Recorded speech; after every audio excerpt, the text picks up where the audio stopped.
जैसा कि आप यहाँ पर देख पा रहे हैं, माध्यमिक शिक्षा निदेशालय शिक्षा विभाग बिहार सरकार की तरफ से यहाँ पर एक आदेश जो है जारी किया गया और ये जो आपका आदेश है 15 मई 2024 को जो है जारी किया गया है। इस आदेश से यहाँ पर शिक्षा विभाग की तरफ से स्पष्ट रूप से यहाँ पर आपका क्लियर किया गया कि जो अदर स्टेट की फीमेल कैंडिडेट हैं उनका यहाँ पर सीटेट में आपका कितना मार्क्स जो है आपका चाहिए। बाकी ये जो आपका आदेश है जैसे यहाँ पर शिक्षा विभाग की तरफ से आपका पब्लिक किया गया, उसके बाद जितने भी आपके टीचर हों या फिर यूट्यूब टीचर हों या फिर जिनके भी माध्यम से यहाँ पर आपके वीडियो जो है वो शेयर किए जाते हैं, तो उनके तरफ से यहाँ पर तरह तरह के इस मैटर को लेकर अपने स्तर से जो बातें हैं वो यहाँ पर वो लोग जो है वो रखें। बाकी इस मैटर को लेकर यानी इस चीज़ को लेकर हम यहाँ पर इस वीडियो के माध्यम से डिटेल में बात करने वाले हैं। अंत तक जुड़े रहेगा, निश्चित तौर पे आप लोग यहाँ पर काफ़ी ज़्यादा हेल्प जो है मिलेगा। सबसे पहले ये जो आपका आदेश है उसको लेकर देखेंगे, उसके बाद इसके संदर्भ में जो कुछ भी आप लोग का डाउट, कन्फ्यूजन या फिर संशय होगा उसको लेकर हम यहाँ पर बात करेंगे। बहुत सारे लोग का कन्फ्यूजन है कि ये जो आपका आदेश है शिक्षा विभाग की तरफ से आपका आदेश जो है दिया गया या फिर जो आपके पटना हाईकोर्ट है उनके तरफ से ये आपका डिसीजन जो है आपका लिया गया है। बाकी बहुत सारे ऐसे भी फीमेल कैंडिडेट हैं जो आप लोग टीआरई फर्स्ट और टीआरई 2 में आप लोग यहाँ पर नौकरी जो है वो कर रही हैं, तो क्या आप लोग की नौकरी पे किसी भी तरीके का खतरा है? क्योंकि इस चीज़ को लेकर भी आपके सोशल मीडिया प्लेटफॉर्म पे काफ़ी ज़्यादा वायरल है कि आप लोग रिजाइन दे दीजिए, यानी आप अपने नौकरी से इस्तीफा दे दीजिए, नहीं तो आप लोग का नौकरी जो है वो समाप्त हो जाएगा, आप लोगों से वेतन वसूली किया जाएगा, आप लोग के खिलाफ यहाँ पर एफआईआर वगैरह जो है आपका किया जाएगा। तो इसको लेकर भी, इस मैटर को लेकर भी बात करेंगे। बहुत सारे फीमेल कैंडिडेट हैं जिनका टीआरई फर्स्ट और टीआरई 2 में आप लोग का काउंसलिंग नहीं कराया गया था, कुछ लोग का काउंसलिंग कराया गया तो फाइनल जो आपके ज्वाइनिंग वगैरह है वो यहाँ पर आपका नहीं दिया गया था, तो उसमें यहाँ पर आप लोग को लेकर क्या हो सकता है उसको लेकर भी बात करेंगे। बाकी यदि मान लीजिए आप लोग जॉब में हैं और आगे चलकर मान लीजिए हो सकता है कि किसी भी तरीके का आपका दिक्कत हो, तो आगे आप लोगों के लिए किस तरीके से रास्ता होगा, इन सभी चीज़ों को लेकर हम यहाँ पर एक एक करके जो है हम यहाँ पर बात करने वाले हैं। सबसे पहले ये जो आपका आदेश है आप यहाँ पर ध्यान रखिएगा, यहाँ पर आप इंग्लिश में देखेंगे तो ये जो आपके पटना हाईकोर्ट है उनके तरफ से ये आपके जो डिसीजन दिए गए थे, तो यहाँ पर शिक्षा विभाग की तरफ से यहाँ पर बोला गया कि जो आपका मुख्य कार्यकारी अंश है, और यहाँ पर दरअसल मामला है कि जब यहाँ पर अभ्यर्थी की तरफ से जो पटना हाईकोर्ट में याचिका दाखिल किया गया, तो यहाँ पर पटना हाईकोर्ट की तरफ से जो आपका अंतिम निर्णय है वो आपके हाईकोर्ट की तरफ से आपका निर्णय नहीं लिया गया, बल्कि हाईकोर्ट क्या किया कि जो आपके शिक्षा विभाग है उनके ऊपर जो है आपका सौंप दिया गया कि ये जो आपका सीटेट का नंबर वाला मैटर है इस पे जो शिक्षा विभाग बिहार सरकार है वो किस तरीके से निर्णय लेंगे, किस तरीके से वो छूट देते हैं, किस तरीके से कितना नंबर चाहिए, अदर स्टेट के जो फीमेल कैंडिडेट हैं उनको यहाँ पर कितना नंबर चाहिए। ऐसा यहाँ पर जो आपके पटना हाईकोर्ट है उनके तरफ से बोला गया कि जो शिक्षा विभाग है 8 सप्ताह में ये जो आपका रिपोर्ट है वो यहाँ पर जो है वो सौंप दीजिए। तो एक तरीके से देखेंगे तो जो आपका अंतिम निर्णय होगा वो यहाँ पर शिक्षा विभाग की तरफ से ही आपका निर्णय होगा, जो कि ये आपका शिक्षा विभाग की तरफ से बाकायदा आपका आदेश भी जो है वो जारी कर दिया गया है। यही जो आपका आदेश होगा, इसी आदेश को जो आपका पटना हाईकोर्ट होगा वो जो अभ्यर्थी होंगे उनको जो है वो दे देगा, और उसके बाद जो आपका केस होगा वो यहाँ पर आपके डिस्पोज जो है आपके हो जाएंगे। तो कुछ इस तरीके का आपका मैटर है। तो यहाँ पर दरअसल जो अभ्यर्थी हैं उनके तरफ से जब पटना हाईकोर्ट में याचिका दाखिल मतलब याचिका का यहाँ पर सुनवाई हुआ, तो हाईकोर्ट क्या किया कि शिक्षा विभाग को यहाँ पर 8 सप्ताह का समय दिया गया। तो जो यहाँ पर अभ्यर्थी हैं वो यहाँ पर शिक्षा विभाग का जो कार्यालय है वो यहाँ पर जो है वो जाने लगे। तो फिर यहाँ पर जो शिक्षा विभाग है उनके तरफ से यहाँ पर क्या किया गया कि तुरंत यहाँ पर जो आपके आदेश है इस तरीके से यहाँ पर आपका जो है वो दे दिया गया। तो बेसिकली ये जो आपका आदेश है आप यहाँ पर समझ सकते हैं कि जो आपके शिक्षा विभाग हैं उनके तरफ से ये आपका आदेश है, लेकिन आप यहाँ पर मान सकते हैं कि जो आपका पटना हाईकोर्ट होगा उसका भी आपका यही निर्णय होगा, क्योंकि स्पष्ट जो आपका क्लियर करना था नंबर को लेकर के कितना नंबर चाहिए, वो टोटल जो आपके डिपेंड को लेकर था या फिर अंतिम निर्णय जो था वो यहाँ पर शिक्षा विभाग का जो है आपका निर्णय था, जो कि शिक्षा विभाग इस आदेश में यहाँ पर स्पष्ट रूप से आपका क्लियर जो है आपका कर दिया गया है। आप यहाँ पर देख सकते हैं कि जो आवेदिका हैं उनका यहाँ पर विज्ञापन संख्या 27/2023 यानी बीपीएससी टीआरई 2 में जो है वो चयनित हुई थी, 6 to 8 में जो है वो चयनित हुई थी, संस्कृत विषय के लिए जो है वो चयनित हुई थी, और उनको यहाँ पर बीपीएससी की तरफ से अरवल जिला आवंटित किया गया था। लेकिन उनका जो काउंसलिंग है, काउंसलिंग यहाँ पर नहीं कराया गया, काउंसलिंग से जो है उनको यहाँ पर रोक दिया गया। रोका इसलिए गया क्योंकि उनका जो सीटेट में नंबर था वो यहाँ पर 60% से कम था। फिर इनके तरफ से यहाँ पर हाईकोर्ट में बोला गया कि जो आपका विज्ञापन संख्या 27/2023 यानी बीपीएससी टीआरई 2 का जो आपका कंप्लीट नोटिफिकेशन है उसमें पृष्ठ संख्या 5 में स्पष्ट रूप से यहाँ पर आपका क्लियर किया गया कि जो सामान्य कोटि की महिला है उनका यहाँ पर जो सीटेट है उसमें यहाँ पर आपके 55% जो आपके अंक है वो यहाँ पर आपके आवश्यक होने चाहिए। और यहाँ पर ये जो फीमेल कैंडिडेट थी उनका यहाँ पर सीटेट में 89 नंबर था, यानी 55% से अधिक नंबर था। उसके बाद भी यहाँ पर काउंसलिंग जो है वो नहीं कराया गया, और यहाँ पर उनके तरफ से रिक्वेस्ट किया गया कि हमारा काउंसलिंग भी कराया जाए। काउंसलिंग कराने के बाद जो नियुक्ति पत्र वगैरह है वो यहाँ पर देने का अनुरोध यहाँ पर आवेदिका की तरफ से यहाँ पर किया गया है। ये जो कैंडिडेट है उनके तरफ से यहाँ पर आपका बोला गया है। अब यहाँ पर आगे का आप यहाँ पर पॉइंट देखेंगे तो जो आपके शिक्षा विभाग है उनके तरफ से इस मैटर का यहाँ पर जवाब आपका दिया गया है। तो यहाँ पर जो शिक्षा विभाग है उनके तरफ से यहाँ पर कहना है कि जो आवेदिका है वो यहाँ पर बिहार के मूल निवासी नहीं है, बल्कि वो यहाँ पर अदर स्टेट, और अदर स्टेट में भी आप यहाँ पर देखेंगे तो यूपी की जो है वो रहने वाली है। और फिर यहाँ पर जो आपके बिहार शिक्षा विभाग है उनके तरफ से जो आपका CBSE के तरफ से जो आपके सीटेट के पासिंग नंबर होते हैं उसके बारे में यहाँ पर आपका जिक्र किया गया है। उसके साथ ही यहाँ पर जो आपके बिहार शिक्षा विभाग है उनके तरफ से किस तरीके से जो सीटेट का नंबर होता है उसमें यहाँ पर छूट दिया जाता है उसके यहाँ पर प्रतिशत को लेकर यहाँ पर आपका दिया गया है। और अंतिम में आप यहाँ पर देखेंगे तो शिक्षा विभाग की तरफ से फाइनल स्पष्ट रूप से यहाँ पर आपका क्लियर किया गया है कि जो आपका बिहार अधिनियम 3/1992 है उसके अधीन यहाँ पर क्या है कि राज्य में आरक्षण का लाभ प्राप्त कर सकते हैं, यानी जो यहाँ पर राज्य के मूल निवासी हैं वही यहाँ पर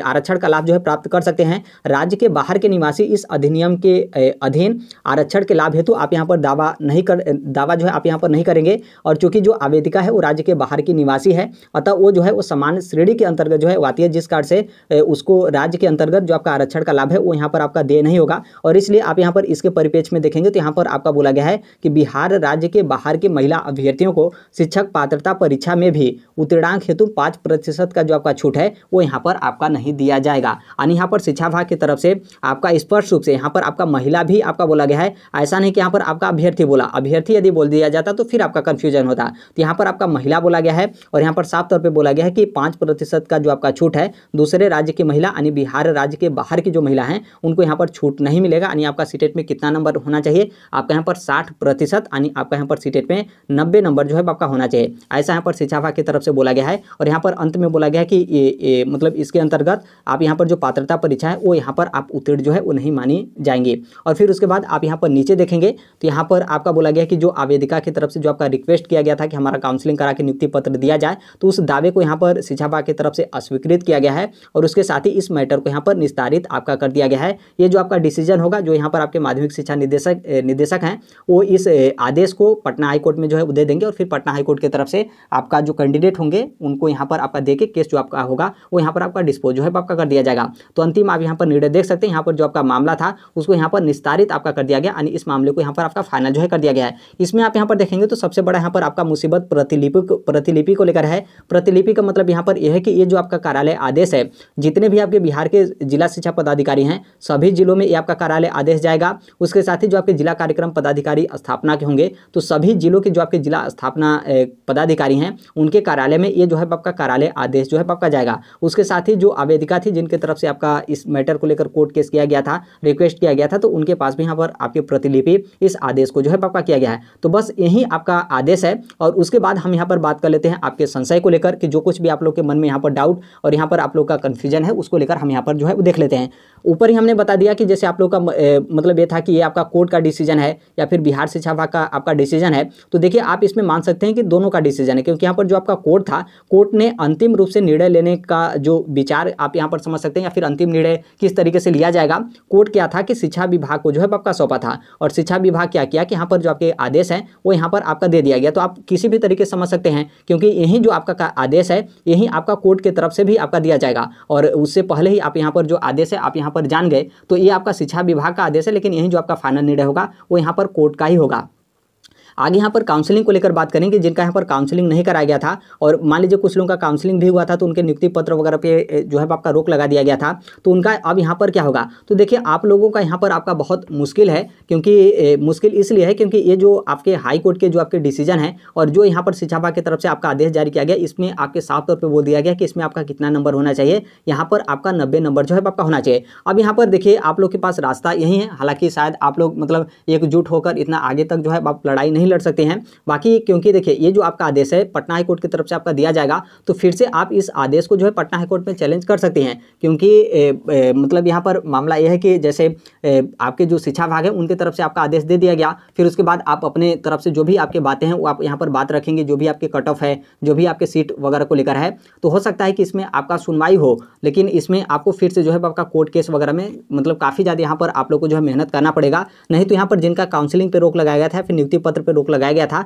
तो अब यहाँ पर बहुत मुश्किल है कि आप लोग को यहाँ पर कोई भी रास्ता आपको मिले, क्योंकि यहाँ पर शिक्षा विभाग की तरफ से साफ तौर पे बोल दिया गया है कि आपका यहाँ पर सीटेट में 90 नंबर जो है आपका होना चाहिए। अब यहाँ पर अगला है कि जो लोग यहाँ पर नौकरी में हैं, तो देखिए जो लोग नौकरी में हैं यहाँ पर बहुत मुश्किल है कि आप लोग को नौकरी से जो है आपका बाहर किया जाए। अब आप लोग यहाँ पर सोचेंगे कि ऐसा कैसे हो सकता है, जब यहाँ पर आपका 90 नंबर बोल दिया गया तो फिर यहाँ पर जो लोग नौकरी में हैं उनको भी यहाँ पर आपका बाहर किया जाए। देखिए नौकरी में यहाँ पर बाहर करने का मतलब यहाँ पर सबसे बड़ी यहाँ पर समस्या ये है, पहली बात बात यहाँ पर यह है कि जैसे आप लोग सोच रहे हैं कि तुरंत यहाँ पर आपका बाहर कर दिया जाएगा, एक ही शब्द में आपका लेटर जारी कर दिया जाएगा कि आपका इतना नंबर है, आपको नौकरी से बाहर कर दिया जाता है, तो ऐसा तो सबसे पहले आपका नहीं होगा। पहले यहाँ पर क्या होगा कि ये जो आपके आदेश है सभी जिला शिक्षा पदाधिकारी कार्यालय में गया है, तो हो सकता है कि आगे आने वाले समय में आपका एक लिस्ट वगैरह जो है आपका तैयार किया जाए कि जितने भी आपके विद्यालय हैं उस विद्यालय में इस तरीके का किसका मैटर है कि जो अदर स्टेट की फीमेल कैंडिडेट हैं और उनका सीटेट में 90 नंबर से कम है। तो हो सकता है कि यदि ऐसा आपका डाटा बनाकर, तो हो सकता है कि यदि ऐसा डाटा आपका बनाया जाएगा तो डायरेक्ट आपको हटाया नहीं जाएगा, बल्कि आपसे यहाँ पर स्पष्टीकरण आपका यहाँ पर मांगा जाएगा।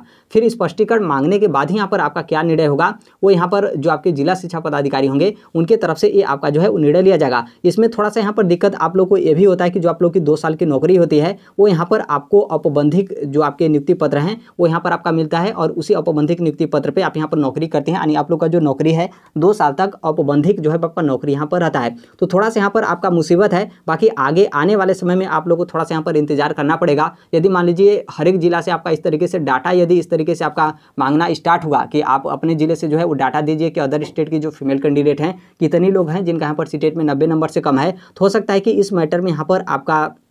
समस्या हो सकता है कि हो, लेकिन यहाँ पर बहुत मुश्किल है कि आप लोग यदि एक बार मतलब आप नौकरी में चली गई हैं तो आप लोग को यहाँ पर किसी भी तरीके का समस्या हो, क्योंकि यहाँ पर भले शिक्षा विभाग की तरफ से आज यहाँ पर आपका बोला जाए कि यहाँ पर 90 नंबर चाहिए, लेकिन आप सही तरीके से देखेंगे जो भी यहाँ पर आपके कट ऑफ वगैरह को लेकर है, जो भी यहाँ पर आपका सीट के बंटवारे को लेकर है, तो जो बिहार के मूल निवासी जो अनरिजर्व कैटेगरी यानी जो जनरल फीमेल होती हैं उनके साथ ही हर एक चीज़ यहाँ पर आपका रखा गया है, सीट को लेकर हो या फिर कट ऑफ को लेकर। तो यहाँ पर जो आपका सीटेट का पासिंग नंबर है उसमें अब यहाँ पर किस तरीके से आपका यहाँ पर आपका भेदभाव यहाँ पर आपका किया जा रहा है, ये तो अब जो शिक्षा विभाग हैं उनके ऊपर ही आपका यहाँ पर डिपेंड करता है। और डिपेंड का मतलब यहाँ पर क्या होगा, आपने खुद ऊपर आदेश जो है वो देख लिया किस तरीके से यहाँ पर आपके आदेश जो है वो दिए गए हैं, लेकिन अभी वर्तमान को लेकर आपको यहाँ पर बिल्कुल निश्चिंत रहना है, कोई उस तरीके का आपकी नौकरी पर जो है आपका खतरा नहीं है। और दूसरी बात यहाँ पर यह है कि आप लोग जैसे बोला जा रहा है कि कुछ लोग बोलें कि हम इस्तीफा दे दें, क्या वेतन वसूली किया जाएगा, क्या फिर FIR वगैरह किया जाएगा, तो ऐसा आपका यहाँ पर बिल्कुल नहीं किया जाएगा। क्योंकि आप खुद सोचिए, आपने जो नोटिफिकेशन था उसको आपने पढ़ा, उसी के बेस पर आपने फॉर्म भरा और आपका सिलेक्शन हुआ और आप यहाँ पर नौकरी में जो है वो चले गए। तो क्या जो भी अधिकारी थे जो आपके डॉक्यूमेंट्स को देखे, जांच पड़ताल किए, तो कहीं ना कहीं उनकी भी तो यहाँ पर आपकी जिम्मेदारी होती है। तो आप यहाँ पर मान सकते हैं कि आप लोग यहाँ पर किसी भी तरीके का दिक्कत आपका नहीं होगा, बिल्कुल यहाँ पर FIR को लेकर या फिर जो भी यहाँ पर वेतन वसूली करने को लेकर ऐसा आपका बिल्कुल नहीं होगा। तो जब तक यहाँ पर विभाग की तरफ से कुछ आपका नहीं बोला जा रहा है तब तक आप यहाँ पर बाकायदा अपना नौकरी जो है वो करिए, और जो कुछ भी इस तरीके से आपका बोल रहा है कि आप इस्तीफा दीजिए या फिर इस तरीके से कार्रवाई वगैरह, इन सभी चीज़ों को आप यहाँ पर इग्नोर करिए, कोई इस तरीके का आप यहाँ पर समस्या नहीं होगा। कुछ दिन यहाँ पर आप लोग को इंतजार करना पड़ेगा। यदि आपसे स्पष्टीकरण जिला वाइज यदि स्पष्टीकरण वगैरह मांगना यदि स्टार्ट हो जाता है तब यहाँ पर आप लोग मान सकते हैं कि हो सकता है कि समस्या यहाँ पर आपका हो, तो कुछ दिन यहाँ पर आप लोग को जो है इंतजार करना पड़ेगा। और यदि मान लीजिए यहाँ पर आपकी यदि नौकरी जो है आपकी समाप्त होती है, क्योंकि यही जो है आपका सबसे बड़ा यहाँ पर समस्या है, यदि मान लीजिए आप लोग की नौकरी समाप्त होती है तो फिर यहाँ पर पीछे की जो आपकी वैकेंसी है और जो अन्य मतलब जो फीमेल कैंडिडेट हैं जिनका सीटेट में 90 नंबर से अधिक है उनको भी यहाँ पर आपका समस्या होने लगेगा। अब यहाँ पर आप लोग बोलेंगे कि जिनका 90 नंबर से अधिक है उनका यहाँ पर कैसे समस्या होगा। देखिए, समस्या आपके मेरिट को लेकर होगा, क्योंकि आप सभी लोग को पता है कि जो अदर स्टेट की फीमेल कैंडिडेट हैं जिनका कट ऑफ या फिर जो भी आपका मेरिट वगैरह है वो आपका जो बिहार की अनरिजर्व मतलब बिहार की जो सामान्य कैटेगरी की जो फीमेल कैंडिडेट हैं उतना ही आपका भी कट ऑफ यहाँ पर था। तो जब यहाँ पर सीटेट के नंबर में इस तरीके का आपका आरक्षण नहीं मिलेगा तो फिर इसमें भी आपका यहाँ पर समस्या होगा। तो एक तरीके से देखेंगे तो जो आपका TRE फर्स्ट और TRE 2 है, कहीं ना कहीं फिर से उसमें आपका यहाँ पर लफड़ा हो जाएगा, फिर से आपका रिवाइज रिजल्ट जारी किया जाए, इस तरीके से यहाँ पर आपका समस्या हुआ है। कट ऑफ वगैरह को लेकर यहाँ पर आपका समस्या हुआ है। और उससे भी सबसे बड़ा समस्या इसके पहले जो आपकी बिहार के जो छठे चरण की शिक्षक भर्ती हुई थी, जो कि आपका एग्जाम नहीं हुआ था बल्कि जो जिनको हम नियोजित टीचर कहते हैं, तो उसमें भी इसी तरीके का मामला है। जो अदर स्टेट के फीमेल कैंडिडेट हैं उनका भी जो बिहार के मूल निवासी जनरल कैटेगरी की फीमेल कैंडिडेट हैं उनके साथ ही रखा गया है, और उनका भी सीटेट में 90 नंबर से कम और 82 नंबर से अधिक था। तो वो लोग यहाँ पर बाकायदा अपना नौकरी भी जो है करे हैं। बहुत सारे लोग सक्षमता परीक्षा का एग्जाम भी दिए थे, उन लोग का डॉक्यूमेंट्स वगैरह भी चेक किया गया और हर एक चीज़ में ओके वगैरह करते हुए वो अपना एग्जाम भी दिए और सक्षमता परीक्षा उत्तीर्ण भी यहाँ पर कर ली। तो ये कहीं ना कहीं जो आपकी पीछे की वैकेंसी उसमें यहाँ पर काफ़ी ज़्यादा आपका समस्या होगा, जो कि TRE फर्स्ट और TRE 2 में भी मतलब दोनों वैकेंसी में इस तरीके का आपका दिक्कत होगा। क्योंकि पूरा यदि मैटर इस तरीके से होता है और आरक्षण के यहाँ पर लाभ जो अदर स्टेट की फीमेल कैंडिडेट हैं, बिहार की जो सामान्य कैटेगरी की फीमेल कैंडिडेट हैं, यदि उनके साथ आपका नहीं रखा जाता है और यहाँ पर नंबर को लेकर इस तरीके का आपका समस्या होता है, तो फिर जो आपका मेरिट लिस्ट वगैरह है फिर कहीं ना कहीं वो भी यहाँ पर प्रभावित होगा ही नहीं, बल्कि काफ़ी ज़्यादा यहाँ पर आपका प्रभावित होगा। इसलिए हम यहाँ पर बोल रहे हैं कि जो लोग यहाँ पर नौकरी में हैं शायद उनको यहाँ पर किसी भी तरीके का दिक्कत न हो, क्योंकि यदि सीटेट के नंबर को लेकर यदि आप लोग यहाँ पर छांटना स्टार्ट हो गया तो फिर यहाँ पर और जो आपका मेरिट मेरिट होगा उसमें यहाँ पर काफ़ी ज़्यादा यहाँ पर आपका जो समस्या है वो यहाँ पर आपका हो जाएगा। ये आपका इस तरीके से है, यदि आपका यहाँ पर नौकरी समाप्त होता है तब कुछ इस तरीके से आप यहाँ पर आपका कंडीशन होगा। और यदि मान लीजिए यहाँ पर आप लोग को हटा ही दिया जाता है तो आगे का यहाँ पर रास्ता क्या होगा, तो देखिए फिर से आप यहाँ पर सुप्रीम कोर्ट में जो है, जो आपके हाई कोर्ट है उसमें आप यहाँ पर जा सकते हैं। और जाएंगे तो आप यहाँ पर जो आपका मेरिट और जो आपके कट ऑफ है उसी को लेकर आप यहाँ पर जो है आपको यहाँ पर बात जो है वो रखना होगा। क्योंकि जब आप इस बात को रखेंगे तो नॉर्मल सी बात है, आप खुद समझिए, जब आप यहाँ पर एक ही कैंडिडेट हैं और एक ही वैकेंसी है और एक ही जो आपका नोटिफिकेशन जो आपका विज्ञापन है एक ही है, तो उसमें आपका दो तरीके का जो आपका यहाँ पर प्रावधान है वो आपका कैसे लागू हो सकता है। जब यहाँ पर जो आपका मेरिट हो या फिर जो आपका कट ऑफ हो, बिहार की जो सामान्य कैटेगरी के फीमेल कैंडिडेट हैं उनके साथ जब आप यहाँ पर आप लोग को रखा जाता है तो बस यहाँ पर जो आपका पात्रता एग्जाम जो आपके क्वालिफाइंग मार्क्स है, क्या उसमें आपका कैसे मतलब आपको यहाँ पर अलग जो है आपका रखा जा सकता है। तो कहीं ना कहीं ये भी आप फिर से हाई कोर्ट में जाती हैं तो ये आपका मामला फिर से आपका उलझेगा। तो हो सकता है कि यहाँ से भी आप लोग को जो है वो न्याय मिले, और यदि वहाँ नहीं है तो जो आपका सुप्रीम कोर्ट है वो तो यहाँ पर है। हालांकि जो सुप्रीम कोर्ट होता है वो आप देखेंगे तो जो आपके हाई कोर्ट है उन्हीं के लमसम जो आपका फेवर मतलब उन्हीं का जिस तरीके से आपका डिसीजन रहता है उसी तरीके से सुप्रीम कोर्ट की तरफ से भी आपके डिसीजन दिए जाते हैं। लेकिन मान लीजिए यहाँ पर आप नौकरी कर ली और नौकरी होने के बाद मतलब नौकरी करने के बाद आप लोग को यहाँ पर हटाया जाता है तो निश्चित तौर पे आपका काफ़ी ज़्यादा समस्या होगा और आप लोग कोर्ट का रास्ता अपनाएंगे तो आपको मतलब आप लोग कुछ इस तरीके से जो आपका कोर्ट होगा उसे आप यहाँ पर अपना सकते हैं। बाकी ये कब का मैटर है, जब आप लोग को यहाँ पर हटाया जाएगा तब, क्योंकि मतलब आपके मन में ऐसा संशय है कि हम लोग को हटा दिया जाएगा तब की हम बात करें। अभी तो आप लोग नौकरी करें, अभी आप लोग को यहाँ पर कोई दिक्कत नहीं है।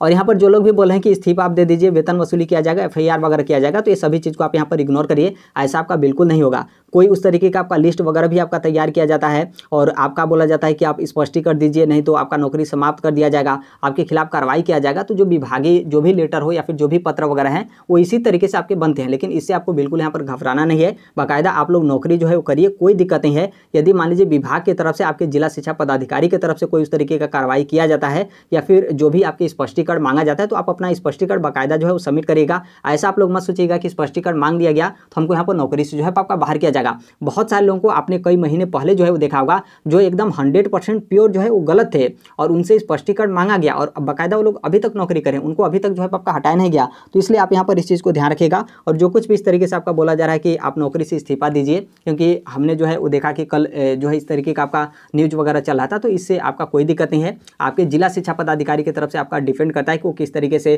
क्योंकि ये जो आपका लेटर है, जो आपका आदेश है, सभी जिले में जो है आपका गया है, तो कम से कम 1-2 दिन जाने में लगेगा और फिर उसके बाद आपके शिक्षा विभाग की तरफ से क्या आपके निर्णय लिए जाएंगे, क्योंकि इस मैटर को लेकर आपका मंथन किया जाएगा। क्योंकि जो मेरिट हो या फिर जो कट ऑफ है, बाकायदा उन लोग को पता है कि जब हम यहाँ पर पात्रता परीक्षा की पासिंग मार्क्स में हम इस तरीके का करेंगे तो फिर तो जो आपका कट ऑफ वगैरह है वो भी यहाँ पर आपका प्रभावित होगा। तो कुछ दिन यहाँ पर आप लोग को इंतजार करना पड़ेगा। अब जिला की तरफ से कोई आपका लिस्ट वगैरह और इस तरीके से आपका सूचना वगैरह आता है तब उस टाइम पे आपका कंफर्म होगा कि जो लोग टीआरई फर्स्ट और टीआरई 2 में जो लोग यहाँ पर नौकरी कर रहे हैं उनकी नौकरी को लेकर यहाँ पर क्या होगा, क्या उनको नौकरी में मतलब रखा जाएगा या फिर उनको यहाँ पर नौकरी से जो है आपका बाहर किया जाएगा। तो कुछ दिन यहाँ पर आप लोग को इंतजार करना पड़ेगा। बाकी इसके संदर्भ में जो कुछ भी आपका डाउट या फिर कन्फ्यूजन होगा कमेंट में आप जो है वो शेयर कर सकते हैं। बाकी आप सभी लोग को पता है कि जैसे भी आपके अन्य अपडेट या फिर इन्फॉर्मेशन आते हैं हम इस platform right to education India जो शेयर कर देते हैं। और अभी तक इस चैनल को सब्सक्राइब नहीं किए होंगे, सब्सक्राइब करते बेल आइकन को प्रेस जरूर कर लीजिएगा। मिलते हैं नेक्स्ट वीडियो में, तब तक के लिए thank you, bye bye, take care, all the best, thank you for listening, God bless all, thank you.